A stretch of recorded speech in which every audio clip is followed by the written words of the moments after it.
잠언은 거의 대부분 한 절 한 절이 독립된 내용들입니다. 하나의 큰 문장이 아니고. 그래서 오늘도 마찬가지예요. 여기 이 부분을 전체 어떤 의미를 말하고 있느냐 물어본다면 14가지를 말하고 있어요. 그래서 이렇게 그 부분 안에서 교훈을 찾는 것이 쉬운 일은 아닙니다. 그러나 우리는 이 속에서 지혜로운 사람 어떻게 살아가는 것인가 하는 것을 볼 수가 있는데, 여기서는 지혜로운 사람을 가리켜서 의인이라 이런 말을 쓰고 있어요. 그 말은 무슨 말이냐면은 악인들은 지혜가 없다. 지혜가 있으면 악을 행하겠어요? 못된 짓 하게 되면 결과가 어떻게 되는지 뻔히 알고 있는데, 근데 지혜가 없으니까 이런 못된 짓을 하고 있는 거거든요.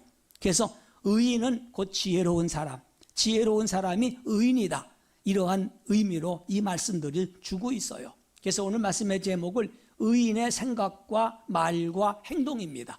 다르게 말하면 지혜로운 사람은 어떻게 생각하고 어떻게 말하고 어떻게 행동하는가, 이런 교훈들을 우리에게 주고 있습니다. 우리가 이 자본주의 시대 혹은 또 세계화 시대를 살아가면서 사람들이 늘 원하는 게 있습니다. 이게 뭐냐면 똑똑해지고 싶어 하지는 것입니다. 그래서 똑똑해지려면 공부도 많이 해야 하잖아요. 그래야 아는 것이 많잖아요. 그래서 많이 열심히 공부도 합니다. 그리고 세상에서도 성공자가 되려고 부단히 노력을 하고 있거든요. 그래서 경제가 어떻게 흘러가는지도 알고, 또 남들이 개발하지 못한 신기술을 발명하면 엄청난 돈을 벌게 되고, 사람들에게 인기를 끄는 좋은 상품을 개발하게 되면 또 부자가 되고, 이렇게 하고 있단 말입니다. 근데 우리가 이렇게 보면 이 자본주의 시장의 사회에서 하나의 모순이 뭐냐? 자본이 많이 가지고 있는 사람들은 다른 사람보다 더 발빠른 정보를 얻을 수가 있어요. 왜냐하면 네트워크가 잘 개발되어 있기 때문에 남들이 알지 못하는 정보들을 많이 먼저 얻을 수가 있고, 그 정보를 빨리 얻을 수 있다고 하는 것은 무슨 말입니까? 남보다 앞설 수가 있다는 거지요. 또 그뿐만 아니라 막대한 자본금 돈이 있지 않습니까? 어떤 사람들은 정보를 알고 있으면서도 돈이 없으니까 이거를 얻지를 못하거든요.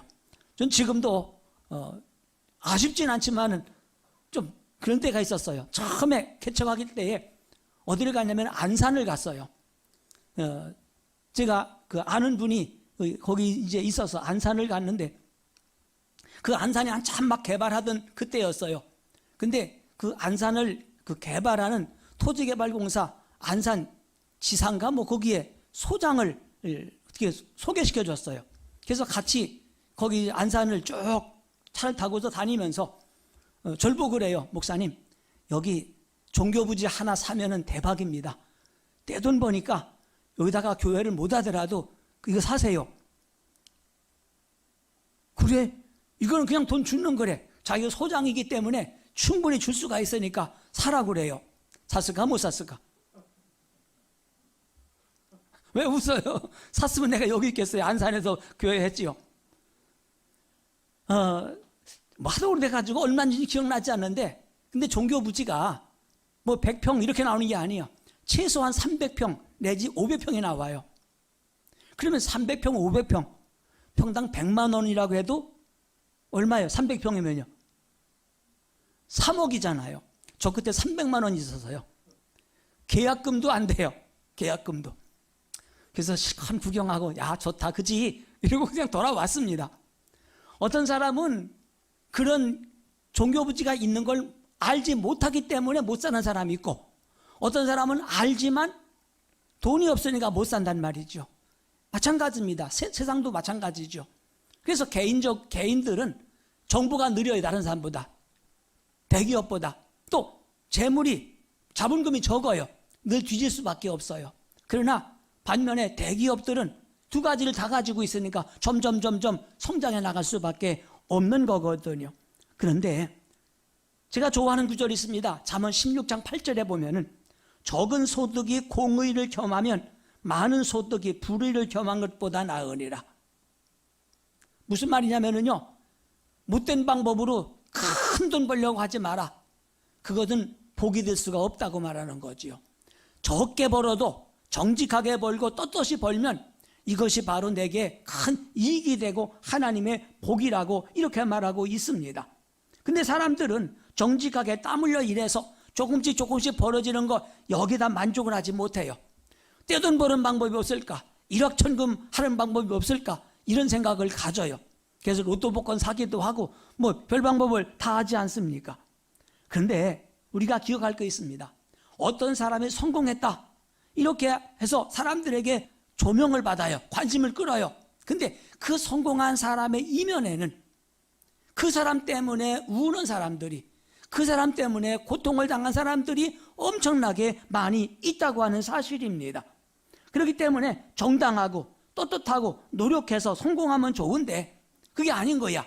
욕심을 채우기 위해서 거짓된 행동을 하고 심지어 성공도 조작하는 이러한 사람들을 볼 수가 있거든요. 우리는 그런 사람 보고 참 똑똑한 사람이다 이렇게 말할 수가 있잖아요. 근데 하나님 보실 때도 이런 사람이 과연 지혜로운 사람일까?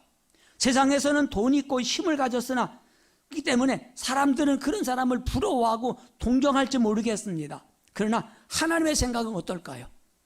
더구나 하나님을 섬기는 우리 성도들은 또 교회는 어떤 생각을 가져야 되겠는가? 오늘 이런 말씀 속에서 이 말씀을 나누려고 합니다. 먼저 기억할 것은 하나님은 똑똑한 사람이 아니라 의인에게 은총을 허락하십니다. 솔로몬은 그의 아들에게 이 잠언을 써준 겁니다. 그래서 종종 솔로몬의 아들이 물론 많아요. 많지만 그 많은 아들 가운데도 르호보암을 염두에 두고 아마 이 책을 썼을 것입니다. 근데 잠언의 주제가 뭐냐면은 지혜잖아요. 지혜를 얻어라, 지혜로운 사람이 되라 이렇게 말하고 있습니다. 근데 지혜는 뭐냐 이렇게 물어볼 수 있잖아요. 잠언에서 지혜는 여러 가지로 설명하고 있습니다. 하나님을 섬기는 것이 지혜입니다. 이웃과 좋은 관계를 맺고 사는 게 지혜입니다. 가까이에서 사귈 사람과 멀리할 사람을 구별할 줄 아는 것이 지혜입니다. 사리를 잘 분별하고 판단하는 것이 지혜입니다. 자기 절제를 지키는 것이 지혜입니다. 사람의 마음과 자세와 태도 역시 지혜로운 사람을 나타내는 하나의 표지가 될 수가 있습니다. 그렇지만 지혜가 어느 한 방향으로만 작동하지는 않더라고요. 무슨 말이냐면요, 어떤 사람은 참 정직하고 착해요. 착한데 너무 착한 게 탈이에요. 그래서 다른 사람에게 이용을 당한단 말이죠. 착하긴 한데 뭐가 없어요? 지혜가 없는 거잖아요. 또 어떤 사람은 사리가 분명하고 매사에 똑 부러집니다. 똑순이라고 그러잖아요. 근데 이런 사람들은 똑똑하지만은 너무 똑똑해서 다른 사람에게 너무나 매몰차게 행동한단 말입니다. 그래서 사람들에게 똑똑하다는 말은 듣지만은 존경받지는 못한단 말입니다.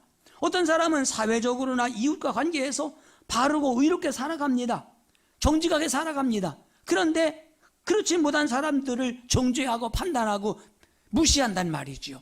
그러니까 이런 사람도 역시 지혜로운 사람이라고 할 수가 없잖아요. 저는 이번 대통령 선거를 보면서 재미난 걸 하나를 봤습니다. 뭐 다른 사람 말할 것 없이 두 사람, 이 씨하고 윤 씨하고 여야당에 대표하는 두 후보를 한번 놓고 단순하게 비교해 보세요. 누가 더 똑똑했어요? 제 생각에는 이 씨가 훨씬 똑똑하더라고요. 정치 경험도 많고.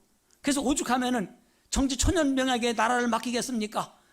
다양한 경륜을 가지고 있는 저에게 맡기겠습니까? 이런 말을 수없이 하더라고요. 현수막을 걸 때 뭐라고 그랬어요? 위기에 강한 사람, 나라가 위기인데 위기를 이겨나갈 수 있는 사람은 나밖에 없다, 이런 생각을 가지고 있었습니다. 그래서 야당 후보를 거칠게 몰아세우면서 무식한 사람, 맨날 검사만 했기 때문에 법은 할지 모르지만은 자박할 줄은 모르지만은 나라 다스리는 데는 부족한 사람이라고 이렇게 말하잖아요. 이런 초보자에게 어떻게 나라 맡기겠느냐고 말했잖아요. 한번 왜 TV 토론 때 그러죠?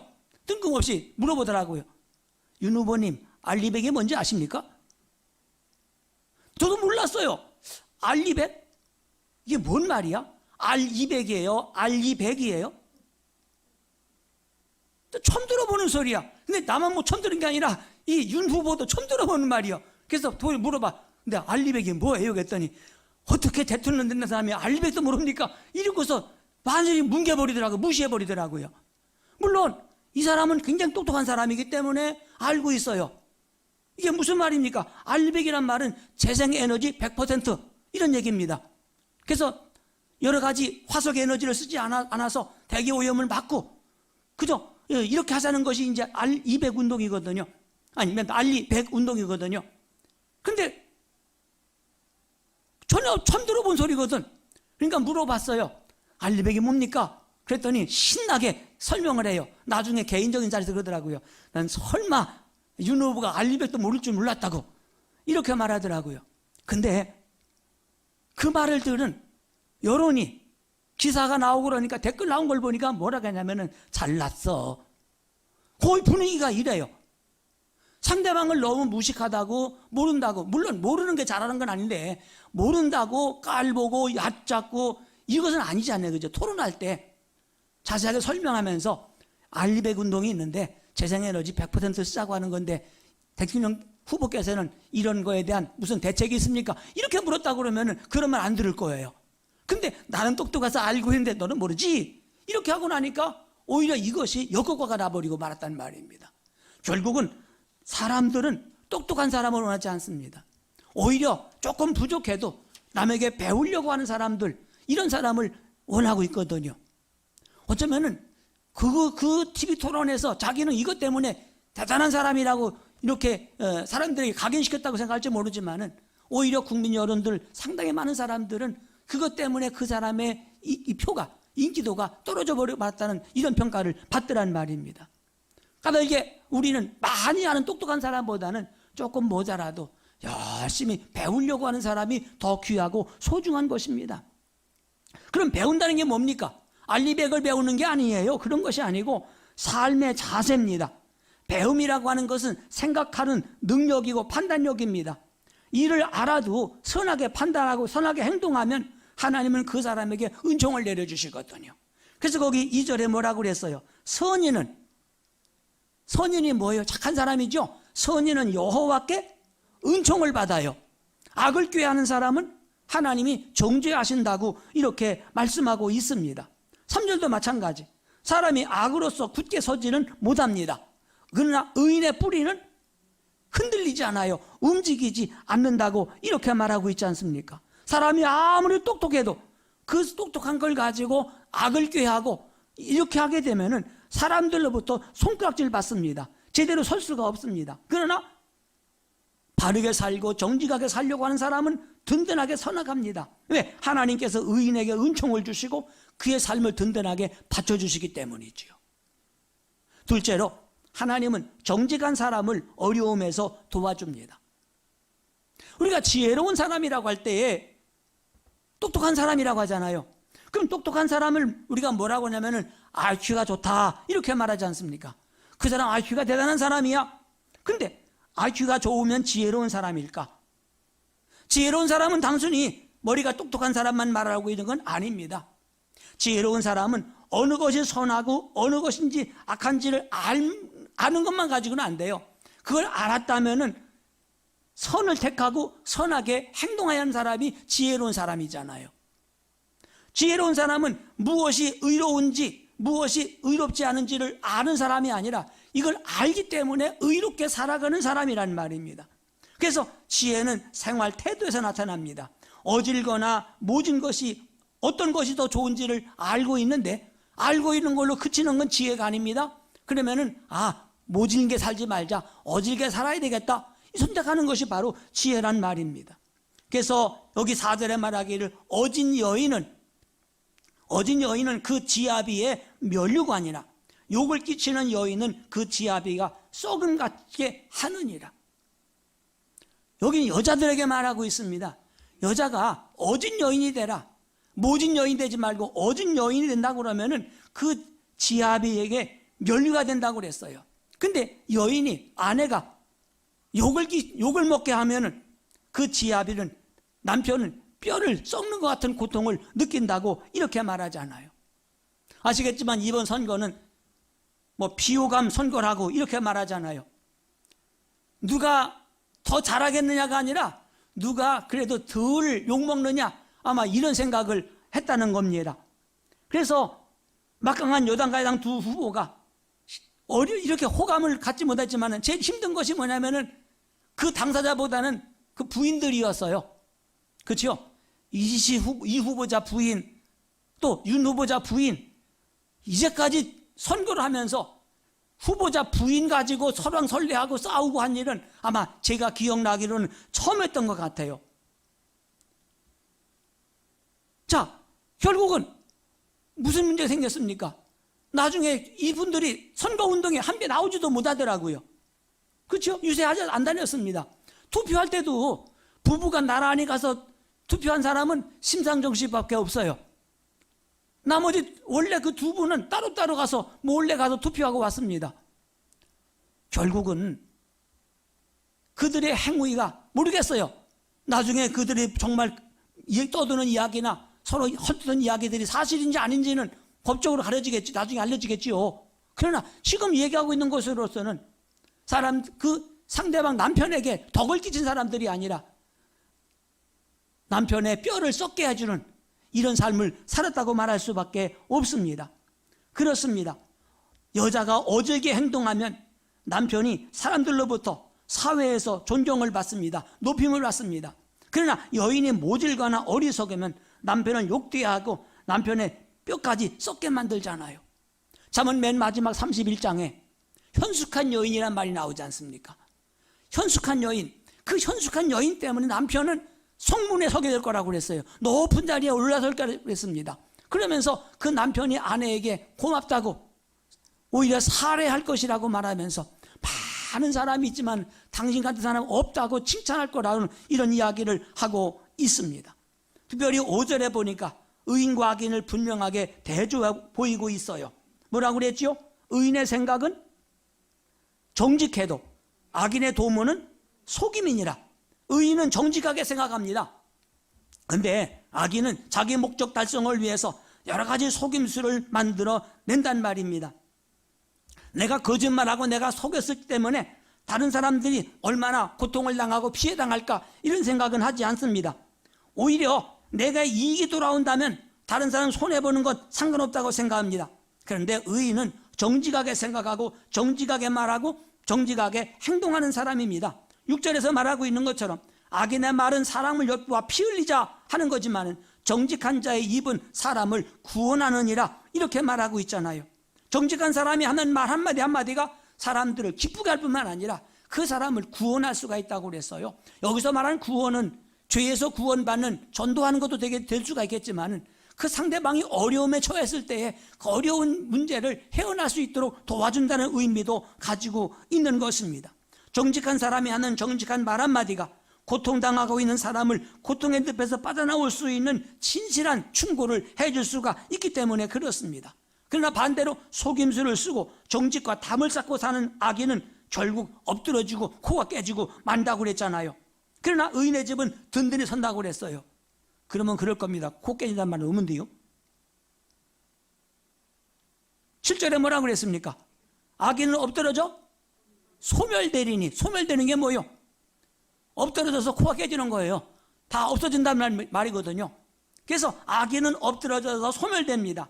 의인의 집은요 든든하게 서 있게 된다고 이렇게 말하고 있습니다. 결국 하나님은 정직한 의인을 구원하십니다. 그의 삶을 세워주십니다.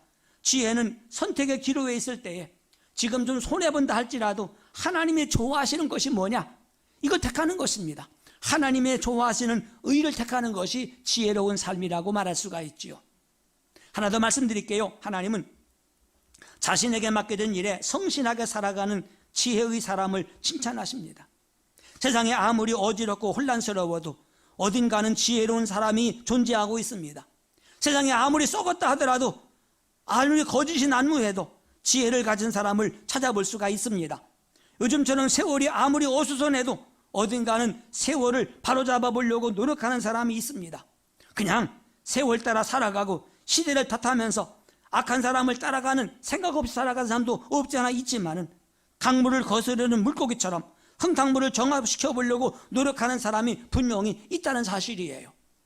8절에 보세요. 사람은 그 지혜로 칭찬을 받으려니와 마음이 굽은 자는 멸시를 받느니라 이렇게 말하잖아요. 그래요. 지혜를 가진 사람은 어디서나 칭찬을 받습니다. 아무리 어지러운 세상이라도 사람들은 지혜를 알아봅니다. 반면에 마음이 굽은 사람, 삶의 방향이 잘못 설정된 사람은 어디를 가나 멸시를 받습니다. 그는 사람이 보는 앞에서는 굽신거릴지 모르지만은 그 사람 뒤에서 그 사람을 욕합니다. 그렇기 때문에 우리는 누가 나에게 얼마나 좋은 말 해주느냐, 그것 연연할 필요가 없어요. 대놓고 욕할 사람 별로 없어요. 대놓고는 참 훌륭하다고, 참 귀하다고 이렇게 말해요. 어디서 욕합니까? 뒤에서 안 들을 때 욕해요. 그래서 직접 그 사람이 나한테 해주는 말보다 빙 돌아서 내게 들려오는 말이 무엇인가, 우리는 이것을 알아봐야 됩니다. 그러나 의인은 누가 무슨 말 해도 자기 일에 충실하게 살아갑니다. 다른 사람이 나에게 뭐라고 말하느냐, 이것에 흔들리지 않습니다. 어느 것이 하나님 볼 때 바른 길인가를 생각하게 되고 그 길을 걸어가는 것입니다. 요셉을 보세요. 형들이 자기를 달가워하지 않잖아요. 그걸 알면서도 아버지가 심부름을 시킵니다. 야, 요셉아, 너 저 헤브론에 가서 너 형들 좀 만나고 오거라. 가서 양들이 잘 있는지 고생하는 거 아닌지 한번 알아보고 오라고 이제 요셉에게 심부름을 보냅니다. 세겜에서 헤브론까지 거리가 얼마 되는가 찾아보니까 한 100km 되더라고요. 지금처럼 차 타고 가는 거 아니잖아요. 걸어가는 겁니다. 걸어간다면 100km 걸어가려면요, 일주일 동안 못 가요. 그렇지 않습니까? 근데 그 먼 길을 갔습니다. 갔더니 없어요. 찾으니까 동네 사람들이 물어봐요. 누구 찾느냐고 그러니까 이런 사람 없느냐고 했더니 있었는데 도단으로 갔어. 이렇게 말하는 거예요. 도단은 거기서 또 30km 더 가야 됩니다. 또 거기서 또 한 2, 3일을 더 가야 됩니다. 그러면은 그 형들이 자기를 좋아해요? 안 좋아해요? 좋아하지 않아요. 반가워하지 않아요. 그렇기 때문에 여기까지 왔다가 없으면 집에 가서 아버지 없어요 하고 오면 되잖아요. 근데 아닙니다. 환영하지 않지만은 그 30km 또 가서 도단까지 갔습니다. 그랬더니 형들이 아이고 이 막내동이 이렇게 먼 데까지 와서 이 고생했냐 그러면서 데려다가 잘 대접을 해주고 푹 쉬라고 다리 주물러주고 그랬죠. 아니야, 잡아가둬 버렸습니다. 그리고 팔아먹었습니다. 이게 바로 정직하게 살아온 사람과 악을 꾀하는 사람의 차이라고 말할 수가 있잖아요. 결국 애굽에 팔려갔습니다. 보디발의 집에 노예가 됐잖아요. 근데 그는 거기서 보디발의 집에서도 최선을 다해 살아갑니다. 정직하게 살아갑니다. 그러니까 오죽하면은 보디발이 그 어린 요셉을 가정 총무로 삼잖아요. 모든 걸 다 그에게 맡겨줍니다. 물어보지 않아요. 다 맡겨줍니다. 그런데 생각지 아니한 오해를 사게 되잖아요. 그의 아내가 그만 유혹을 하는 바람에. 그러나 요셉은 흔들리지 않습니다. 바르게 살아가요. 바르게 살아가기 때문에 감옥에 가지 않습니까? 그러면 감옥에 가면은 무슨 생각했을까요? 제가 만약에 요셉이라면요, 다 쓸데없는 짓이야. 내가 바르게 살면 뭐해? 결국 이 고생인데 자포자기 할 수가 있을 것 같아요. 그런데 요셉은 그게 아닙니다. 감옥에 와서도 성실하게 살아가요. 간수가 보니까 보통 사람이 아닌 거야. 너무 착하고 너무 일을 잘해요. 그래서 그 감옥 안에 있는 모든 사물을 요셉에게 다 맡겨주지 않습니까? 나중에 결국은 애굽 나라의 총리로 발탁이 됩니다. 결국 하루아침에 총리가 된 거 아니지 않습니까? 집에서 형들로부터 미움받아도 성실하게 바르게 하나님 앞에 살아갑니다. 보디발의 집에 와서도 오해를 사고 미움을 받아도 최선을 다합니다. 감옥에까지 와서도 흔들리지 않습니다. 이렇게 살아가기 때문에 결국은 하나님께서 그를 지켜주신 것입니다. 그렇기 때문에 10절에 말한 것처럼 의인은 자기의 가축의 생명을 돌보지만 악인의 긍휼은 잔인이라고 이렇게 말하고 있습니다. 내게 맡겨진 일을 어떻게 하느냐에 따라서 그 사람이 지혜로운 사람이냐 지혜롭지 못한 사람이냐를 결정할 수가 있는 것입니다. 자기에게 맡겨진 일에 성실하고 부지런한 사람이 있습니다. 그런가 하면 책임감도 없이 될 대로 되라면서 팽개치는 사람도 있습니다. 이런 사람을 방탕한 사람이라고 여기 11절에 말하잖아요. 자기 토지를 경작하는 자는 먹을 것이 많거니와 방탕한 것을 따르는 자는 지혜가 없느니라. 할 일이 태산같이 있음에도 불구하고 자기 할 일 하지 않고 적당하게 그냥 놀려고 하는 사람이 있거든요. 그렇게 사는 게 좋지요. 편하지요. 사람들도 많이 그 주변에 모여들기도 하고 말입니다. 그런데 나중에는 비난받아요. 사업에 조금 성공했다, 돈 좀 벌었다고 해서 그냥 노는 데에 정신 팔리고 살다 보면 어느 아침에 거지가 돼버리고 말지 않습니까? 또 그렇게 되면 내리막길 달려가니까 이거 막아보려고 온갖 불의한 방법으로 지금 또 사람들을 고용하고 또 이렇게 하면서 이걸 막아보려고 하잖아요. 그러나 하나님이 허락하지 않은 복은 복이 될 수가 없습니다. 불의를 탐하나, 악인은 불의를 탐하나 의인은 그 뿌리로 말미암아 견실하다고 한 말이 그런 말입니다. 결국 불의를 탐하다 보니까 말의 입술에서 거짓말 혹은 속임수 이런 더러운 말들을 하고 말게 되고, 이런 사람은 입술에 허물이 많습니다. 결국 자기 한 말에 그만 걸려들고 마는 거지요. 그러나 의인의 뿌리는 든든합니다. 그렇기 때문에 열매를 거두게 됩니다. 환난에서 벗어나게 됩니다. 왜? 의인은 지금까지 그의 입술로 덕을 쌓아왔기 때문에, 그가 하는 모든 말들을 사람들이 신뢰해주고 하나님이 인정해주기 때문에 어떤 어려움 속에서도 이겨나갈 수가 있는 것입니다. 이제 오늘 말씀 마치겠습니다. 요즘처럼 이념으로 서로 나누어지고 사회적으로 사고가 많을 때일수록 말을 선하게 하여야 됩니다. 왜? 그 말은 곧 그 사람의 인격입니다. 하나님은 의로운 입술에 복을 주십니다.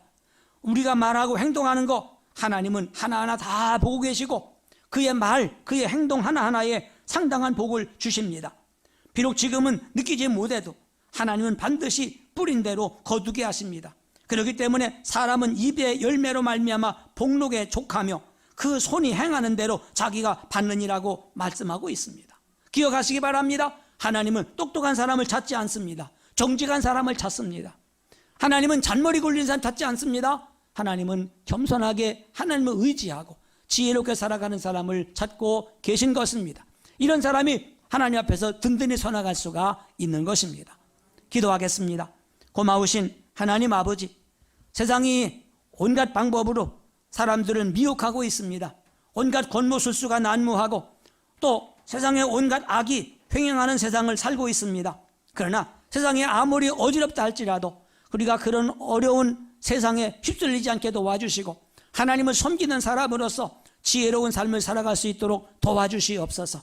하나님을 경외하는 것이 지혜입니다. 하나님 말씀 따라 살아가는 것이 지혜입니다. 오늘보다 내일을 바라보고 사는 것이 지혜인데 하나님 우리들에게 이와 같은 지혜로운 삶을 살도록 도와주시어서 의인과 같이 하나님 보실 때 합당하게 생각하고 하나님 보시기에 합당하게 말하고 하나님 보시기에 합당하게 행동할 수 있는 저희들이 되게 하여 주옵소서.